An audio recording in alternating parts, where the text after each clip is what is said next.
भारतीय काल गणना, हमने भारतीय काल गणना को विदेशी परंपरा में बिल्कुल डुबो दिया। भारतीय काल गणना और विदेशी परंपरा में डुबो दिया, इसका मतलब क्या? हम अब अपने समय की गिनती करते हैं अंग्रेजों के पद्धति से या अंग्रेजियत की पद्धति से। हम समय को गिनते हैं सेकंड में, हम समय को गिनते हैं मिनट में, हम समय को गिनते हैं आवर्स में, या हम समय को गिनते हैं मंथ्स में या वीकेंड में या फोर्टनाइट में या ईयरली, जो भी गिन रहे हैं ये सब अंग्रेजों वाले तरीके से और अंग्रेजी पद्धति से। भारतीय पद्धति से भी समय की गणना होती रही है, ये सामान्य लोगों की बुद्धि और विचार में से ही निकल गया है। जनवरी गिनते हैं, फरवरी गिनते हैं, मार्च है, अप्रैल है, मई है, जून है, जुलाई है, अगस्त है, सितंबर, अक्टूबर, नवंबर, दिसंबर, ये पूरी की पूरी अंग्रेजियत की पद्धति है, विदेशी पद्धति है।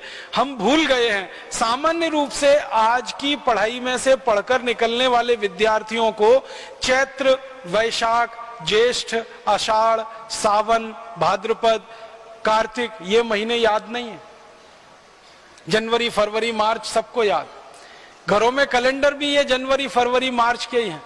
और इसको ज्यादा लोग कहते हैं कि बड़ी वैज्ञानिक पद्धति है। मेरे समझ में नहीं आया, रोमन में कुछ शब्द होते हैं जिनको इस्तेमाल किया गया है जनवरी, फरवरी, मार्च के लिए। अब इसमें जरा उल्टी बात करें, दिसंबर है, नवंबर है, अक्टूबर है, सितंबर है। सितंबर एक रोमन शब्द से आया, सेप्ट, SEPT, सेप्ट, सेप्ट माने होता है 7, तो उसमें से सितंबर आया। ऑक्ट, OCT, ऑक्ट है माने 8, उसमें से अक्टूबर आया। और ये नवम का जो NOV है ना, ये जो है ना 9 है, और दिसंबर का 10 है।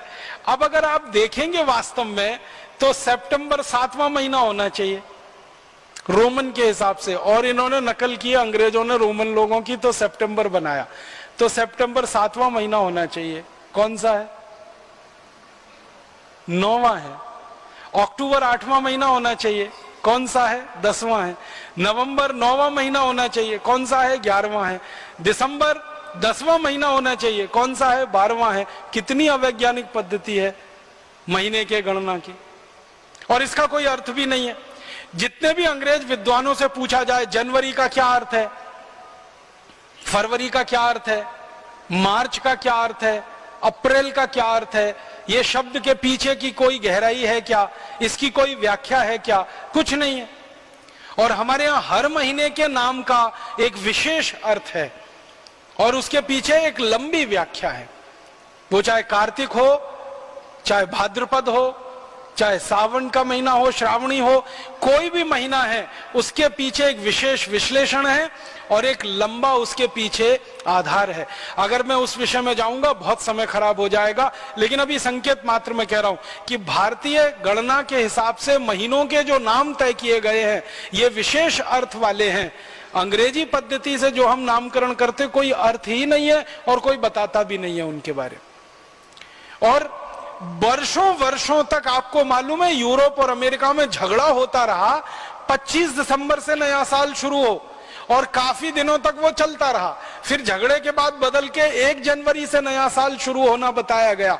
अब 1 जनवरी से उनके यहाँ नया साल शुरू होता है, उसके पीछे का कारण पूछो, कुछ कारण नहीं मालूम है कि 1 जनवरी कोई नया साल क्यों होता है, 15 जनवरी को क्यों नहीं हो सकता, 20 को क्यों नहीं हो सकता, या मार्च में क्यों नहीं हो सकता, अप्रैल में क्यों नहीं हो सकता। वो कहते हैं कि बहुत लंबा झगड़ा था 25 दिसंबर और 1 जनवरी के बीच में, वो झगड़ा सुलझ गया, 1 जनवरी कर लिया गया। 25 दिसंबर को तो फिर भी अर्थ उनके यहाँ समझ में आता है, ईसा मसीह से जुड़ा हुआ है, लेकिन 1 जनवरी तो कुछ भी समझ में नहीं आता किससे जुड़ा हुआ है।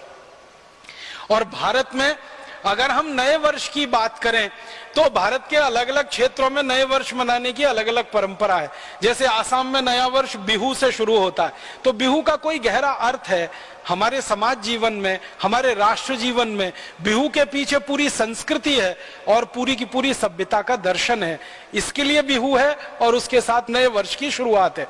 इसी तरह दक्षिण में हम चले जाएं तो मानते हैं कि ये दिन खास है, ये दिन खास है। उत्तर में, दक्षिण में, पूर्व में, पश्चिम में। अब ये पश्चिम भारत में गुजरात के लोगों के लिए बहुत महत्व का दिन है, दीपावली वाला।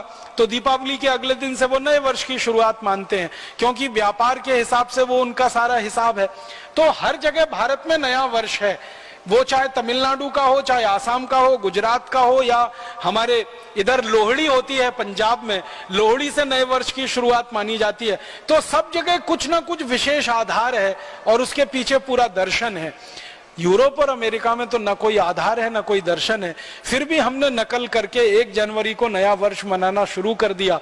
और इस देश में ऐसा बेहूदगी वाला हिसाब किताब बन गया है कि 31 दिसंबर की रात को और 1 जनवरी की सुबह देश के मुंबई, दिल्ली, मद्रास, बेंगलोर आदि आदि बड़े शहरों में होटल बुक किए जाते हैं, रात भर पार्टियां चलती हैं, कान फोड़ू संगीत बजाया जाता है और पता नहीं क्या क्या सब व्यभिचार किया जाता है। वो नए वर्ष मनाने का हमने पूरा नकल करके पश्चिम से या यूरोप, अमेरिका से अपने जीवन में बसा लिया। हमारे यहाँ के जो क्षेत्र के हिसाब से और हमारे देश के जाति समूहों के हिसाब से नए वर्ष के जो गणन थे या जो उनकी गणनाएं थी, वो सब हम भूलते चले गए और सब कुछ हम डूबते चले गए विदेश से आए हुए इस दर्शन में। इसी में और मुझे ऐसा लगता है कि हमने भुला दिया कि इस देश की काल गणना पंचांग के हिसाब से जो चलती है वो प्रकृति के हिसाब से है और संपूर्ण वैज्ञानिक है। हमारे यहाँ भारत में ऐसे महान महर्षि और वैज्ञानिक हुए हैं जिन्होंने यूरोप से 1000 साल पहले कई गणनाएं की थी और वो गणनाएं सारी दुनिया में सत्य सिद्ध हुई। आपको मालूम है, सारी दुनिया में कहा जाता है कि पृथ्वी सूर्य के चारों तरफ घूमती है और अपने अक्ष पर भी घूमती है। ये सबसे पहले किसने बताया? मेरे जैसा कोई भी आदमी जवाब देता है, कोपरनिकस ने बताया। अब कोपरनिकस अभी हुआ 400 साल पहले दुनिया में। कोपरनिकस के जन्म के ठीक 1000 साल पहले भारतीय महर्षियों ने यह पूरी बात बता दी थी कि पृथ्वी सूर्य के चारों तरफ भी घूमती है और अपने अक्ष पर भी घूमती है। और पृथ्वी के घूमने का जो दर्शन है पूरा, जो उसकी व्यवस्था है, इसी में दिन होता है, इसी में रात होते हैं। दिन इतने समय का होता है, रात इतने समय की होती है। फिर दिन का बंटवारा किया, फिर रात का बंटवारा किया और वो बंटवारा करते करते करते करते समय को सूक्ष्मतम स्तर पर ले जाके नाप लिया और उस नाप को आगे बढ़ाते हुए पृथ्वी से सूर्य की दूरी को नाप लिया, सूर्य से चंद्रमा की दूरी को नाप लिया, चंद्रमा से पृथ्वी की दूरी को नाप लिया, हर दूरी को हमने सौर मंडल में नाप लिया। भारत के महर्षियों ने 1000 साल पहले, कोपरनिकस का जिस दिन जन्म हुआ उससे ठीक 1000 साल पहले ये भारत के लोगों को पता था। लेकिन दुर्भाग्य हमारा और सारी दुनिया का कि सारी दुनिया में अभी भी यही पढ़ाया जाता है और बताया जाता है कि कोपरनिकस सबसे पहला व्यक्ति था जिसने ये बात बताई कि पृथ्वी सूर्य के चारों तरफ घूमती है और अपने अक्ष पर भी घूमती है, जबकि सच्चाई इससे कोसों दूर है। हुआ क्या, हम डूब गए पश्चिम से आए हुए एक विचार में और सूचना में। हमने अपने जीवन में ये जानने की कोशिश नहीं की कि क्या कोपरनिकस के पहले भारत में भी ऐसी बात कहने वाले कोई लोग थे या लिखने वाले लोग थे और बहुत ज्यादा वैज्ञानिक पद्धति से गणना करने वाले लोग थे इस देश में। तो समय की गणना, काल की गणना, पंचांग की गणना और उसके हिसाब से दिन और रात की गणना, उसके हिसाब से सप्ताह की गणना, ये सब कुछ भारत से निकलकर दुनिया में गया। मुझे बहुत खुशी हुई जिस दिन पहली बार मुझे पता चला कि ये जो सप्ताह का वर्ण क्रम है, सप्ताह का रविवार, सोमवार, मंगलवार, बुधवार, फिर गुरुवार, फिर शुक्रवार, फिर शनिवार, फिर रविवार, ये सबसे पहले वर्गीकरण भारत में हुआ और उसके बाद यूरोप ने संडे, मंडे, ट्यूसडे इसमें से नकल करके बनाया। और उन्होंने नकल की तो वैसी की वैसी ही कर ली। हमारा रविवार था तो उन्होंने संडे कर लिया, हमारा सोमवार था उसको मूनडे तो मूनडे को मंडे कर लिया, हमारा मंगलवार था उसको ट्यूसडे कर लिया। उसमें उन्होंने सिर्फ भाषा के स्तर पर अंतर लाया, बाकी कहीं कोई अंतर नहीं है, वही है सारा का सारा गणना। और उसके बाद 30 दिन का महीना होगा और एक 4 साल में 1 महीना 28 दिन का होगा और फिर अगले 4 साल के बाद ही वही महीना आएगा, ये गणना भी सबसे पहले भारत से गई और यूरोप और अमेरिका के वैज्ञानिकों ने इसको वैसे का वैसा ही ले लिया। सूर्य की दूरी जो उन्होंने निकाली यूरोप और अमेरिका के वैज्ञानिकों ने, उसमें 1 इंच का भी फर्क नहीं है 1000 वर्ष पूर्व जो भारतीय महर्षियों ने निकाल के दे दी। 1 इंच का भी अंतर उसमें नहीं है। चंद्रमा की दूरी सूर्य से और चंद्रमा की दूरी पृथ्वी से जो भारतीय महर्षियों ने निकाली कोपरनिकस से 1000 साल पहले, उसमें भी कोई अंतर नहीं है आज की जो दूरी उन्होंने निकाली है। इसका माने काल गणना में या दूरी की गणना में भारतीय विज्ञान का कोई दुनिया में सानी नहीं है, कोई उसके बराबर नहीं ठहरता है। अभी यूरोप ने तो सबसे छोटी जो काल की गणना की है ना, वो सेकंड है और सेकंड का नैनो सेकंड है। नैनो सेकंड से नीचे उनके यहां काल की कोई गणना नहीं है। लेकिन आपको सुनकर हैरानी होगी, भारत में नैनो सेकंड से भी कम की काल की गणना है। नैनो सेकंड से भी नीचे वो क्षण है, वो पल है, निमिष है।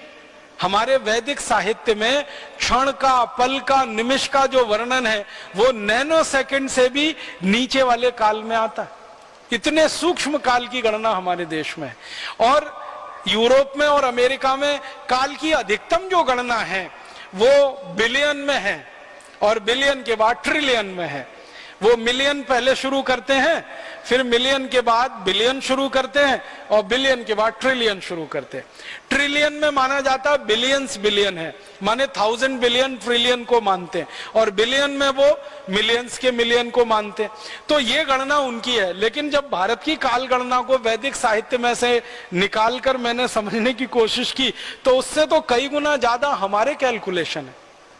जैसे मैं उदाहरण के लिए आपको एक सरल सी जानकारी दूं, हमारे भारत में कलयुग की बात होती है, द्वापर की बात होती है, त्रेता की बात होती है, सतयुग की बात होती है। ये कल्पना तो यूरोप में किसी को है ही नहीं। कलयुग 4,32,000 साल का है, द्वापर 8,64,000 साल का है, फिर त्रेता हमारे यहाँ 12,96,000 साल का है और सतयुग हमारे यहाँ 17,28,000 साल का है। ये चारों युगों को जोड़ दिया जाए तो चतुर्युग बन जाता है, ये 43,20,000 साल का होता है। और 71 चतुर्युग का एक मनवंतर हो जाता है जो 30,67,20,000 साल का होता है। और एक चतुर्युग जो है ना वो ब्रह्मा जी का एक दिन है और एक चतुर्युग ब्रह्मा जी का एक रात है। इतने लंबे कैलकुलेशन करोड़ों करोड़ों साल के।